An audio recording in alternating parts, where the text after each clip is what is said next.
Many of us are familiar with the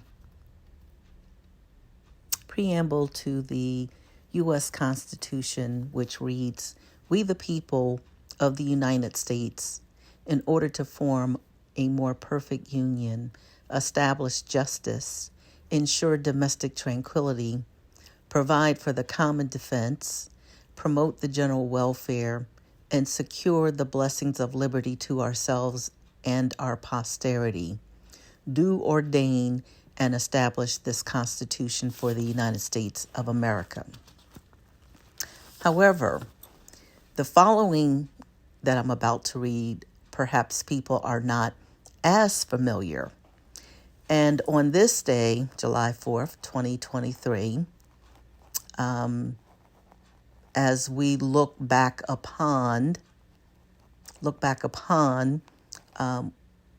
the convention which was held in Philadelphia in 1776, which led to the drafting of the Declaration of Independence and the Constitution, I thought it would be interesting to reflect on what the goals, the aspirations were of those 13 white men from various colonies who got together to draft the documents which have withstood the test of time. I will also share perhaps a less known perspective, which was written by Frederick Douglass, and that is called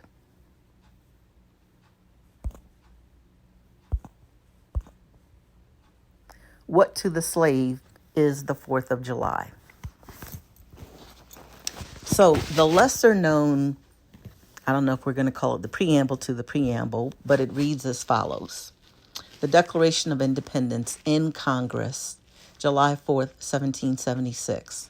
The unanimous declaration of the 13 United States of America.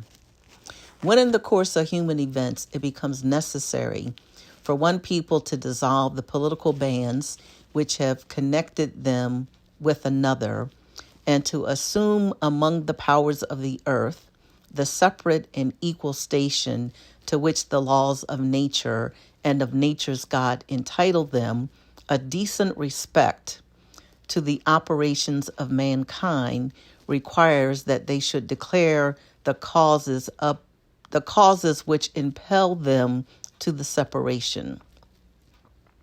We hold these truths to be self-evident, that all men are created equal, that they are endowed by their Creator with certain inalienable rights, that among these are life, liberty, and the pursuit of happiness, that to secure these rights, governments are instituted among men, deriving their just powers from the consent of the governed, that whenever any form of government becomes destructive of these ends, it is the right of the people to alter or to abolish it, and to institute new government, laying its foundation on such principles and organizing its powers in such form as to them shall seem most likely to affect their safety and happiness.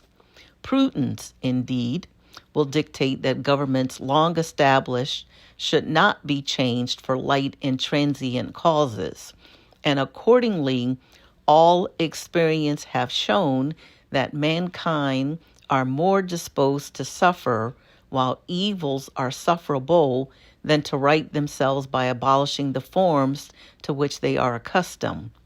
But when a long train of abuses and usurpations pursuing invariably the same object evinces a design to reduce them under absolute despotism, it is their right, it is their duty to throw off such government and to provide new guards for their future security.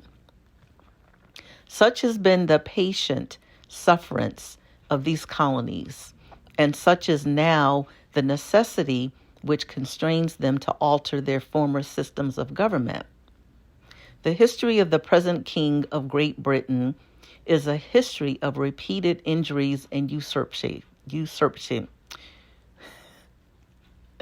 all having to direct,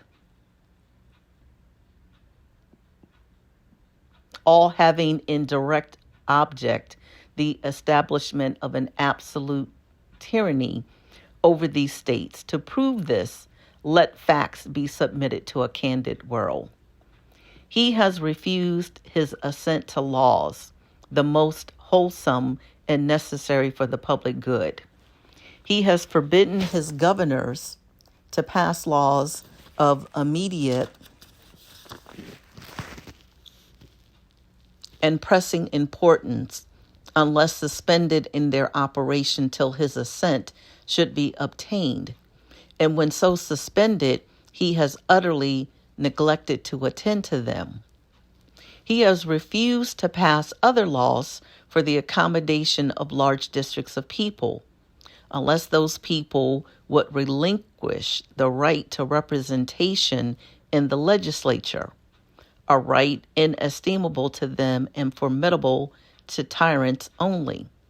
He has called together legislative bodies at places unusual, uncomfortable, and distant from the depository of their public records, for the sole purpose of fatiguing them into compliance with his measures.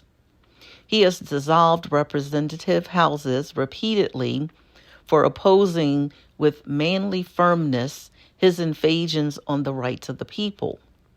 He has refused for a long time after such dissolutions to cause others to be elected, whereby the legislative powers, incapable of annihilation, have returned to the people at large for their exercise. The state remaining in the meantime exposed to all the dangers of invasion from without and convulsions within. He has endeavored to prevent the population of these states, for that purpose, obstructing the laws for naturalization of foreigners, refusing to pass others to encourage their migrations hither, and raising the conditions of new appropriation of lands. He has obstructed the administration of justice by refusing his assent to laws for establishing judiciary powers. He has made judges dependent on his will alone for the tenure of their offices and the amount in payment of their salaries. He has erected a multitude of new offices and sent hither swarms of officers to harass our people and eat out their substance. He has kept among us in times of peace standing armies without the consent of our legislatures. He has affected to render the military independent of and superior to the civil power. He has combined with others to subject us to a jurisdiction foreign to our Constitution and unacknowledged by our laws, giving his assent to their acts of pretended legislation, for quartering large bodies of armed troops among us, for protecting them by a mock trial from punishment for any murders which they should commit on the inhabitants of these states, for cutting off our trade with all parts of the world, for imposing taxes on us without our consent, for depriving us in many cases of the benefits of trial by jury, for transporting us beyond seas to be tried for pretended offenses, for abolishing the free system of English laws in a neighboring province, establishing therein an arbitrary government, and enlarging its boundaries so as to render it at once an example and fit instrument for introducing the same absolute rule into these colonies, for taking away our charters, abolishing our most valuable laws, and altering fundamentally the forms of our governments, for suspending our own legislatures and declaring themselves invested with power to legislate for us in all cases whatsoever. He has abdicated government here by declaring us out of his protection and waging war against us. He has plundered our seas, ravaged our coasts, burnt our towns, and destroyed the lives of our people. He is at this time transporting large armies, of foreign mercenaries to complete the works of death, desolation, and tyranny, already begun with circumstances of cruelty and perfidy scarcely paralleled in the most barbarous ages and totally unworthy the head of a civilized nation. He has constrained our fellow citizens taken captive on the high seas to bear arms against their country, to become the executioners of their friends and brethren, or to fall themselves by their hands. He has excited domestic insurrections amongst us and has endeavored to bring on the inhabitants of our frontiers the merciless Indian savages, whose known rule of warfare is an undistinguished destruction of all ages, sexes, and conditions. In every stage of these oppressions, we have petitioned for redress in the most humble terms. Our repeated petitions have been answered only by repeated injury. A prince whose character is thus marked by every act which may define a tyrant is unfit to be the ruler of a free people. Nor have we been wanting in attentions to our British brethren. We have warned them from time to time of attempts by their legislature to extend an unwarrantable jurisdiction over us. We have reminded them of the circumstances of our immigration and settlement here. We have appealed to their native justice and magnanimity, and we have conjured them by the ties of our common kindred to disavow these usurpations, which would inevitably interrupt our connections and correspondence. They too have been deaf to the voice of justice and consanguinity. We must therefore acquiesce in the necessity which denounces our separation and hold them, as we hold the rest of mankind, enemies in war, in peace, friends.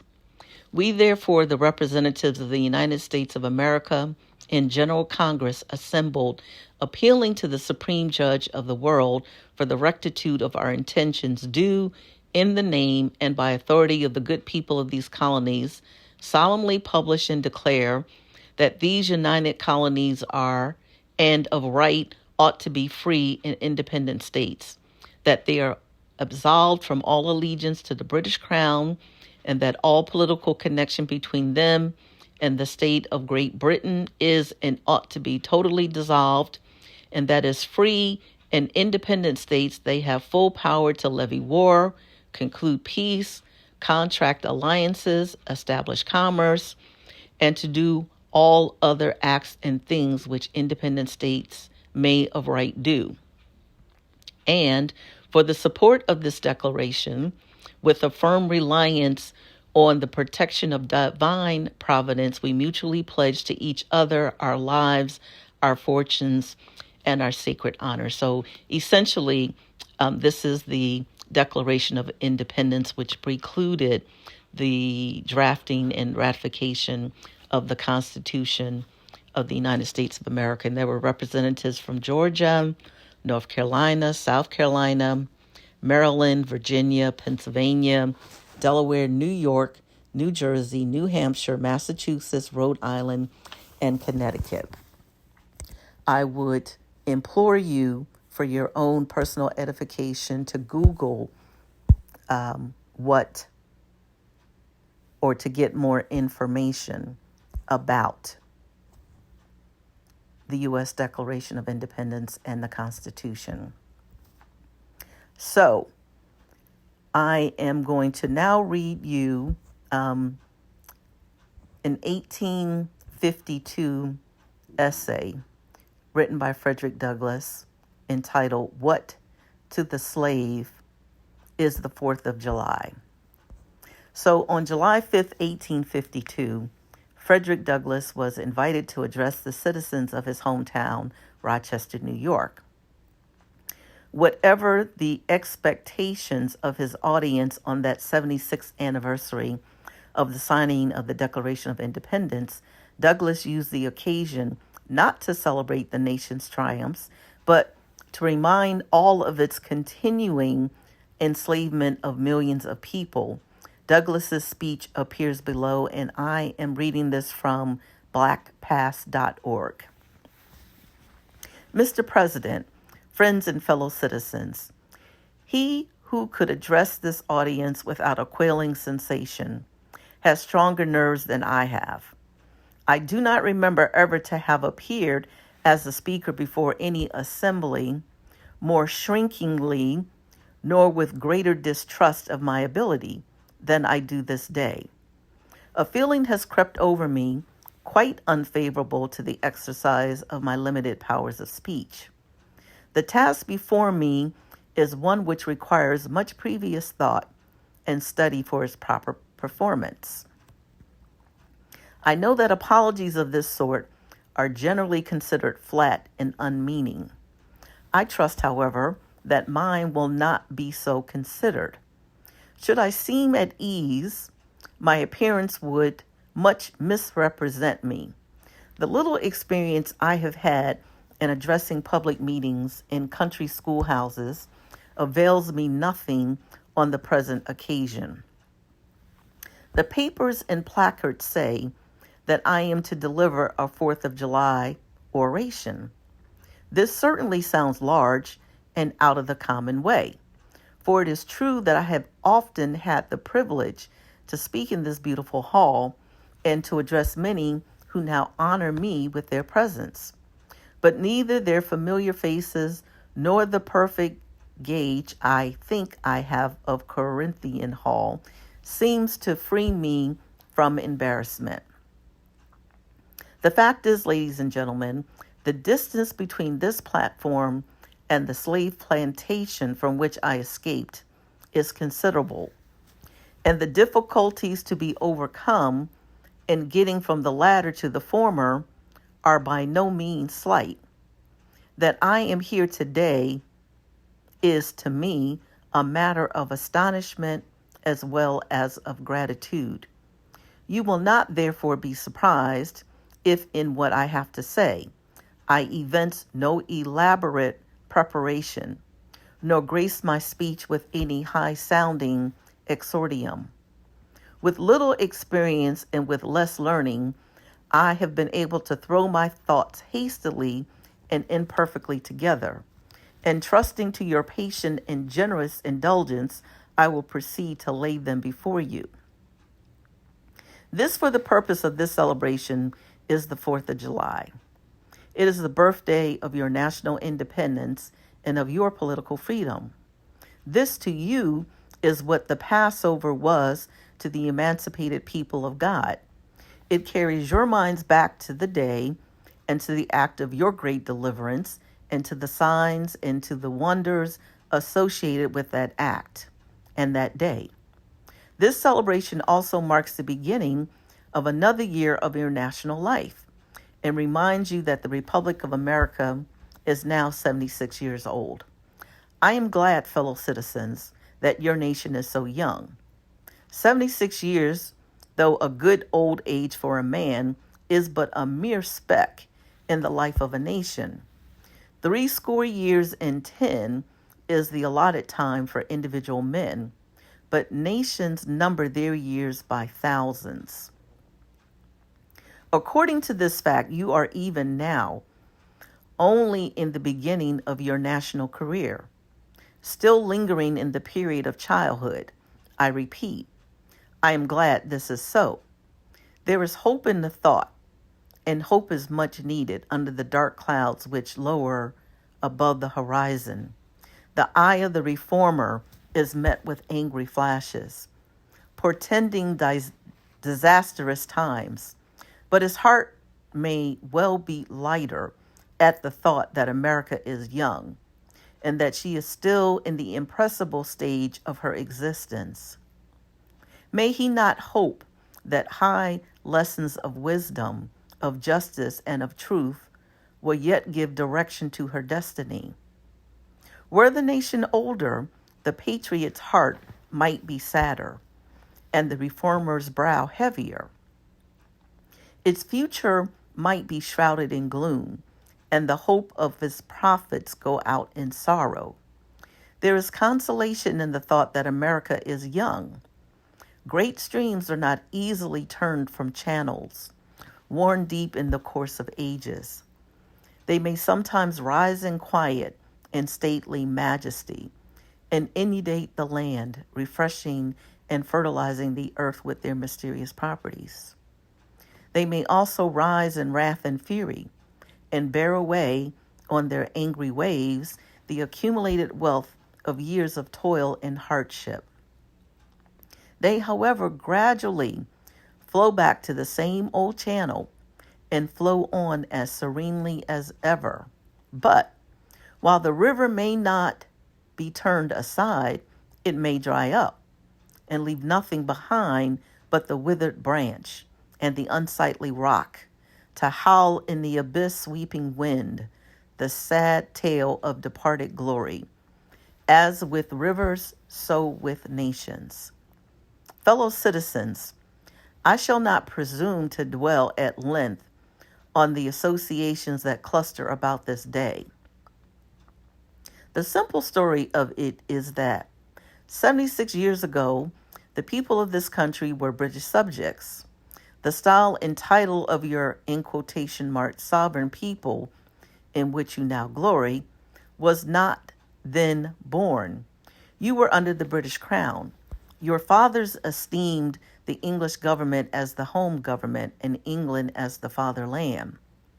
This home government, you know, although a considerable distance from your home, did, in the exercise of its parental prerogatives, impose upon its colonial children such restraints, burdens, and limitations as in its mature judgment it deemed wise, right, and proper.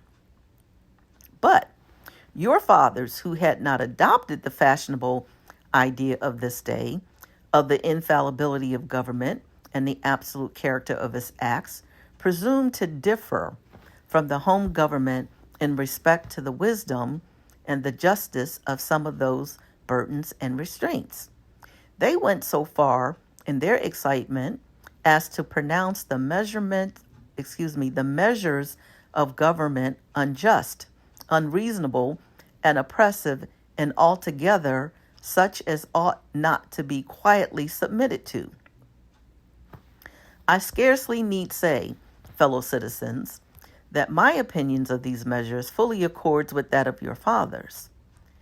Such a declaration of agreement on my part would not be worth much to anybody. It would certainly prove nothing as to what part I might have taken had I lived during the great controversy of 1776. To say now that America was right and England wrong is exceedingly easy. Everybody can say it. The dastard, not less than the noble brave, can flippantly descant on the tyranny of England towards the American colonies.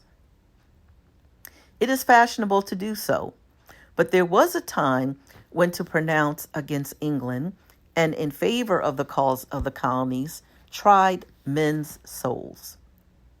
They who did so were accounted in their day plotters of mischief, agitators and rebels, dangerous men. To side with the right against the wrong, with the weak against the strong, and with the oppressed against the oppressor. Here lies the merit, and the one which of all others seems unfashionable in our day. The cause of liberty may be stabbed by the men who glory in the deeds of your fathers. But to proceed. Feeling themselves harshly and unjustly treated by the home government, your fathers, like men of honesty and men of spirit, earnestly sought redress. They petitioned and remonstrated. They did so in a decorous respectful, and loyal manner. Their conduct was wholly unexceptionable. This, however, did not answer the purpose. They saw themselves treated with sovereign indifference, coldness, and scorn. Yet they persevered. They were not the men to look back. As the sheet anchor takes a firmer hold when the ship is tossed by the storm, so did the cause of your fathers grow stronger as it breasted the chilling blast of kingly displeasure. The greatest and best of British statesmen admitted its justice, and the loftiest eloquence of the British Senate came to its support.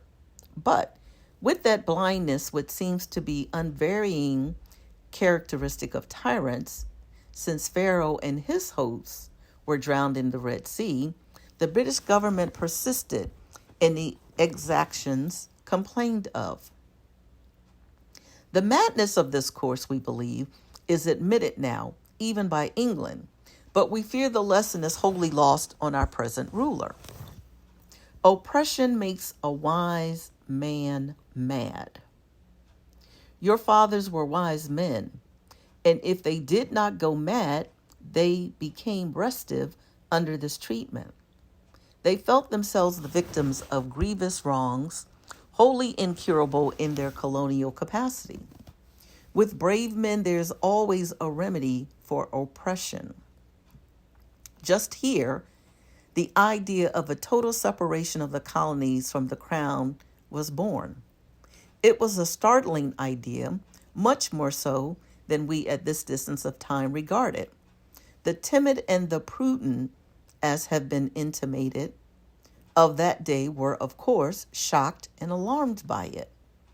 Such people lived then, had lived before, and will probably ever have a place on this planet. And their course in respect to any great change, no matter how great the good to be obtained or the wrong to be redressed by it, may be calculated with as much precision as can be the course of the stars. They hate all changes but silver, gold, and copper change. Of this sort of change, they are always strongly in favor. These people were called Tories in the days of your fathers, and the appellation probably conveyed the same idea that is meant by a more modern, though a somewhat less euphonious term, which we often find in our papers applied to some of our old politicians. Their opposition to the then dangerous thought was earnest and powerful, but amid all their terror and affrighted vociferations against it, the alarming and revolutionary idea moved on, and the country with it. On the 2nd of July, 1776, the old Continental Congress, to the dismay of the lovers of ease and the worshippers of property, clothed that dreadful idea with all the authority of national sanction. They did so in the form of a resolution, and as we seldom hit upon resolutions drawn up in our day whose transparency is at all equal to this, it may refresh your minds and help my story if I read it. We solemnly publish and declare that these united colonies are, and of right, ought to be free and independent states, that they are absolved from all allegiance to the British Crown, and that all political connection between them and the state of Great Britain is and ought to be totally dissolved. Citizens, your fathers made good that resolution. They succeeded, and today you reap the fruits of their success. The freedom gained is yours, and you therefore may properly celebrate this anniversary. The 4th of July is the first great fact in your nation's history, the very ring bolt in the chain of your yet undeveloped destiny. Pride and patriotism, not less than gratitude, prompt you to celebrate and to hold it in perpetual remembrance. I have said that the Declaration of Independence is the ring bolt to the chain of your nation's destiny. So indeed I regard it. The principles contained in that instrument are saving principles. Stand by those principles. Be true to them on all occasions, in all places, against all foes, and at whatever cost. From the round top of your ship of state, dark and threatening clouds may be seen. Heavy billows, like mountains in the distance, disclose to the leeward huge forms of flinty rocks. That bolt drawn, that chain broken, and all is lost. Cling to this day, cling to it, and to its principles with the grasp of a storm-tossed mariner to a spar at midnight. The coming into being of a nation in any circumstances is an interesting event. But besides general considerations, there were peculiar circumstances which make the advent of this republic an event of special attractiveness. The whole scene, as I look back to it, was simple, dignified, and sublime. The population of this country at the time stood at the insignificant number of 3 millions. The country was poor in the munitions of war. The population was weak and scattered, and the country a wilderness unsubdued. There were then no means of concert and combination such as exist now. Neither steam nor lightning had then been reduced to order and discipline. From the Potomac to the Delaware was a journey of many days. Under these and innumerable other disadvantages, your fathers declared for liberty and independence and triumphed. Fellow citizens, I am not wanting in respect for the fathers of this republic. The signers of the Declaration of Independence were brave men. They were great men too, great enough to give fame to a great age. It does not often happen to a nation to raise at one time such a number of truly great men. The point from which I am compelled to view them is not certainly the most favorable, and yet I cannot contemplate their great deeds with less than admiration.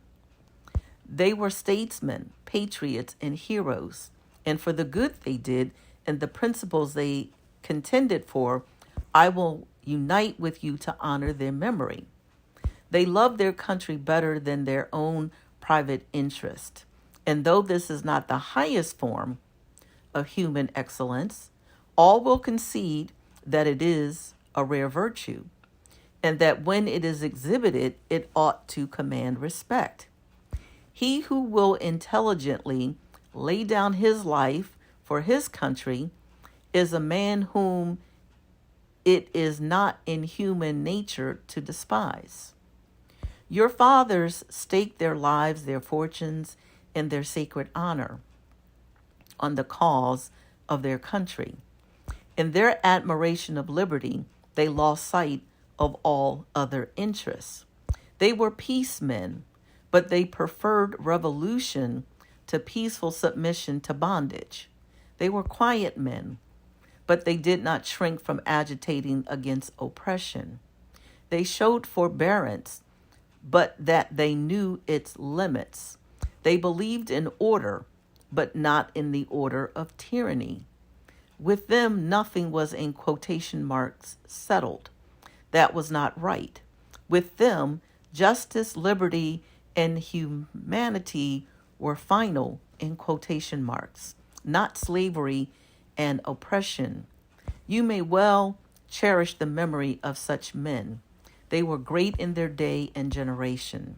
Their solid manhood stands out the more as we contrast it with these degenerate times.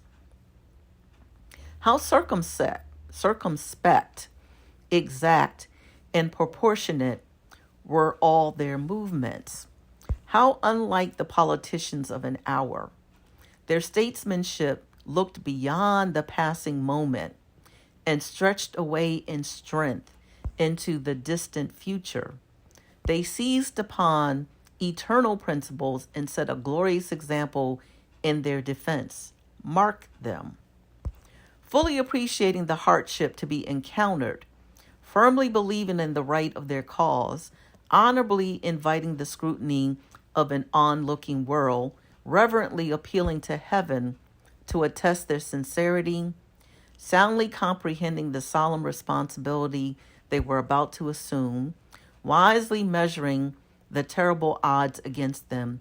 Your fathers, the fathers of this republic, did most deliberately, under the inspiration of a glorious patriotism and with a sublime faith in the great principles of justice and freedom, lay deep the cornerstone of the national superstructure, which has risen and still rises in grandeur around you. Of this fundamental work, this day is the anniversary. Our eyes are met with demonstrations of joyous enthusiasm. Banners and pennants wave exultingly on the breeze. The din of business, too, is hushed. Even Mammon seems to have quitted his grasp on this day. The ear-piercing fife and the stirring drum unite their accents with the ascending peal of 1,000 church bells. Prayers are made, hymns are sung, and sermons are preached in honor of this day, while the quick martial tramp of a great and multitudinous nation, echoed back by all the hills, valleys, and mountains of a vast continent, bespeak the occasion one of thrilling and universal interest, nation's jubilee. Friends and citizens, I need not enter further into the causes which led to this anniversary. Many of you understand them better than I do. You could instruct me in regard to them. That is a branch of knowledge in which you feel, perhaps, a much deeper interest than your speaker. The causes which led to the separation of the colonies from the British Crown have never lacked for a tongue. They have all been taught in your common schools, narrated at your firesides, enfolded from your pulpits, and thundered from your legislative halls, and are as familiar to you as household words. They form the staple of your national poetry and eloquence. I remember also that as a people, Americans are remarkably familiar with all facts, which make it in their own favor. This is esteemed by some as a national trait, perhaps a national weakness. It is a fact that whatever makes for the wealth or for the reputation of Americans and can be had cheap will be found by Americans. I shall not be charged with slandering Americans if I say I think the American side of any question may be safely left in American hands. I leave, therefore, the great deeds of your fathers to other gentlemen whose claim to have been regularly descended will be less likely to be disputed than mine. My business, if I have any here today, is with the present. The accepted time with God in his cause is the ever-living now. Trust no future, however pleasant. Let the dead past bury its dead. Act in the living present, heart within and God overhead. We have to deal with the past only as we can make it useful to the present and to the future. To all inspiring motives, to noble deeds which can be gained from the past, we are welcome. But now is the time, the important time. Your fathers have lived, died, and have done their work, and have done much of it well. You live and must die, and you must do your work. You have no right to enjoy a child's share in the labor of your fathers unless your children are to be blessed by your labors. You have no right to wear out and waste the hard-earned fame of your fathers to cover your indolence. Sidney Smith tells us that men seldom eulogize the wisdom and virtues of their fathers, but to excuse some folly or wickedness of their own. This truth is not a doubtful one. There are illustrations of it near and remote, ancient and modern. It was fashionable hundreds of years ago for the children of Jacob to boast, we have, in quotation marks, Abraham to our father, when they had long lost Abraham's faith and spirit.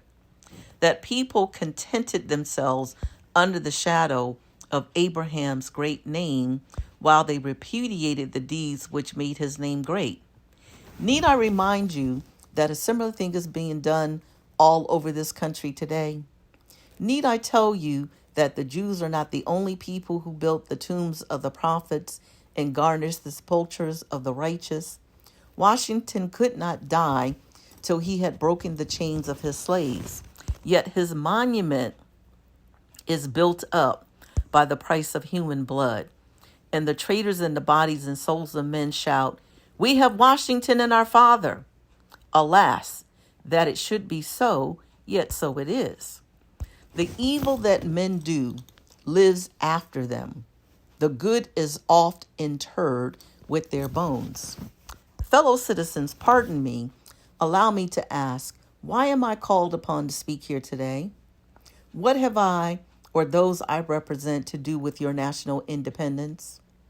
Are the great principles of political freedom and of natural justice embodied in that Declaration of Independence extended to us? And am I therefore called upon to bring our humble offering to the national altar and to confess the benefits and express devout gratitude for the blessings resulting from your independence to us? Would to God, both for your sakes and ours, that an affirmative answer could be truthfully returned to these questions. Then would my task be light and my burden easy and delightful. For who is there so cold that a nation's sympathy could not warm him? Who so obdurate and dead to the claims of gratitude that would not thankfully acknowledge such priceless benefits? Who so stolid and selfish that would not give his voice to swell the hallelujahs of a nation's jubilee when the chains of servitude had been torn from his limbs? I am not that man. In a case like that, the dumb might eloquently speak and the lame man leap as in art. But such is not the state of the case. I say it with a sad sense of the disparity between us. I am not included within the pale of this glorious anniversary. Your high independence only reveals the unmeasurable distance between us. The blessings in which you this day rejoice are not enjoyed in common. The rich inheritance of justice, liberty, prosperity, and independence bequeathed by your fathers is shared by you, not by me. The sunlight that brought life and healing to you has brought stripes and death to me. This 4th of July is yours, not mine. You may rejoice. I must mourn. To drag a man in fetters into the grand illuminated temple of liberty and call upon him to join you in joyous anthems were inhuman mockery and sacrilegious irony. Do you mean, citizens, to mock me by asking me to speak today? If so, there is a parallel to your conduct, and let me warn you that it is dangerous to copy the example of a nation whose crimes, lowering up to heaven, were thrown down by the breath of the Almighty, burying that nation in irrecoverable ruin. I can today take up the plaintive lament of a peeled and woe-smitten people. In quotation marks, by the rivers of Babylon, there we sat down, yea, we wept when we remembered Zion. We hanged our harps upon the willows in the midst thereof. For there, they that carried us away captive required of us a song, and they who wasted us required of us mirth, saying, sing us one of the songs of Zion. How can we sing the Lord's song in a strange land? If I forget thee, O Jerusalem, let my right hand forget her cunning. If I do not remember thee, let my tongue cleave to the roof of my mouth. End of quotes. Fellow citizens, above your national tumultuous joy, I hear the mournful wail of millions whose chains, heavy and grievous yesterday, are today rendered more intolerable by the jubilee shouts that reach them. If I do forget, if I do not faithfully remember those bleeding children of sorrow this day, may my right hand forget her cunning, and may my tongue cleave to the roof of my mouth. To forget them, to pass lightly over their wrongs, and to chime in with the popular theme would be treason, most scandalous and shocking, and would make me a reproach before God and the world. My subject, then, fellow citizens, is American slavery. I shall see this day and its popular characteristics from the slave's point of view. Standing there, identified with the American bondman, making his wrongs mine, I do not hesitate to declare with all my soul that the character and conduct of this nation never looked blacker to me than on this 4th of July.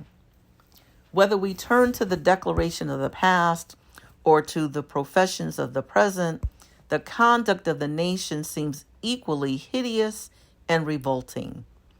America is false to the past, false to the present, and solemnly binds herself to be false to the future. Standing with God and the crushed and bleeding slave on this occasion, I will, in the name of humanity, which is outraged, in the name of liberty, which is fettered, in the name of the Constitution and the Bible, which are disregarded and trampled upon, dare to call in question and to denounce with all the emphasis I can command everything that serves to perpetuate slavery, the great sin and shame of America. I will not equivocate. I will not excuse. I will use the severest language I can command, and yet not one word shall escape me that any man whose judgment is not blinded by prejudice, or who is not at heart a slaveholder, shall not confess to be fight and just. But I fancy I hear some of my audience say, is it just in this circumstance that you and your brother abolitionists failed to make a favorable impression on the public mind? Would you argue more and denounce less? Would you persuade more and rebuke less? Your cause would be much more likely to succeed. But I submit, where all is plain, there is nothing to be argued. What point in the anti-slavery creed would you have me argue? On what branch of the subject do the people of this country need light? Must I undertake to prove that the slave is a man? That point is conceded already. Nobody doubts it. The slaveholders themselves acknowledge it in the enactment of laws for their government. They acknowledge it when they punish disobedience on the part of the slave.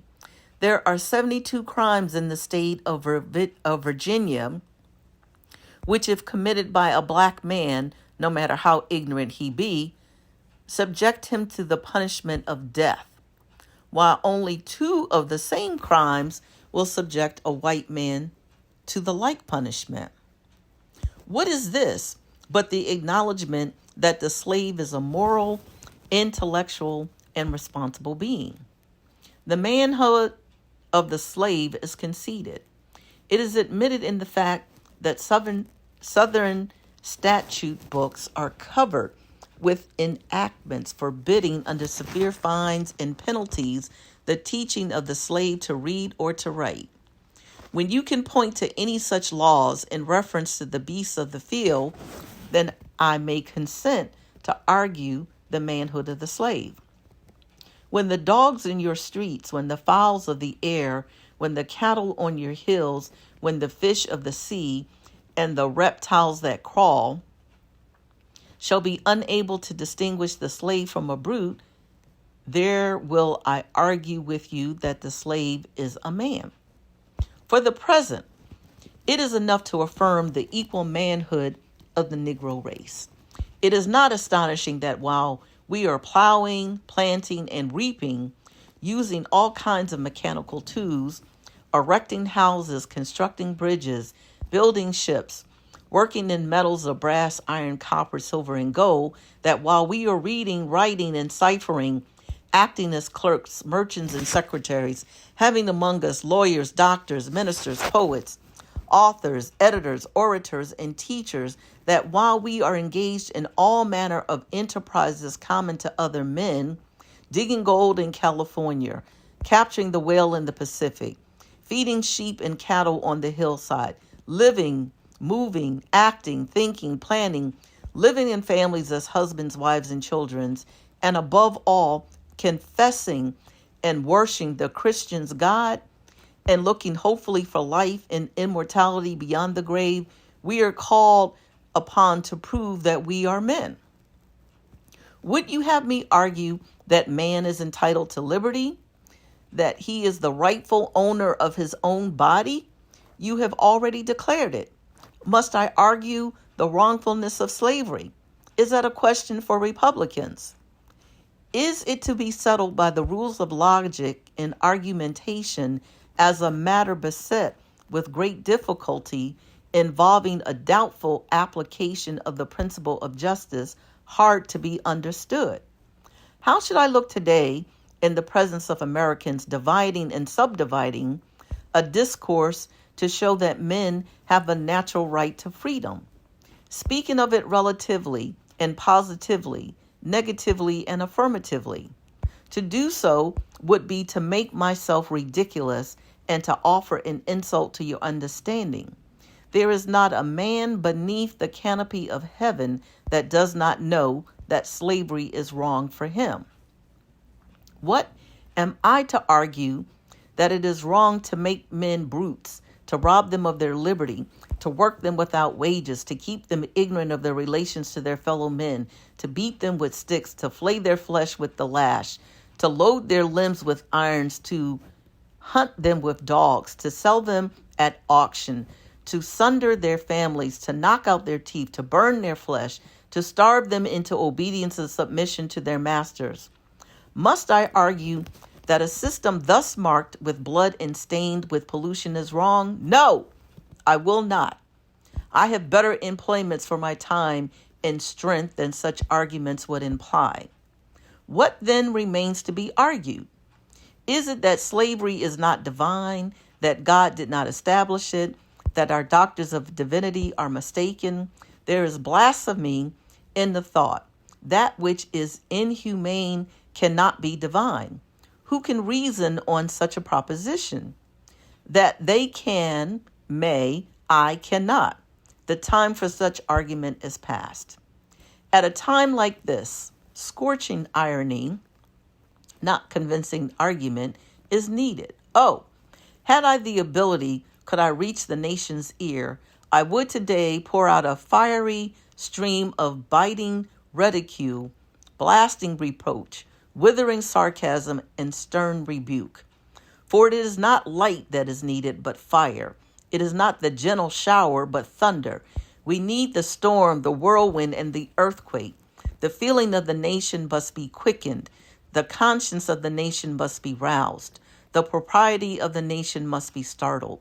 The hypocrisy of the nation must be exposed, and its crimes against God and man must be proclaimed and denounced. What to the American slave is your 4th of July?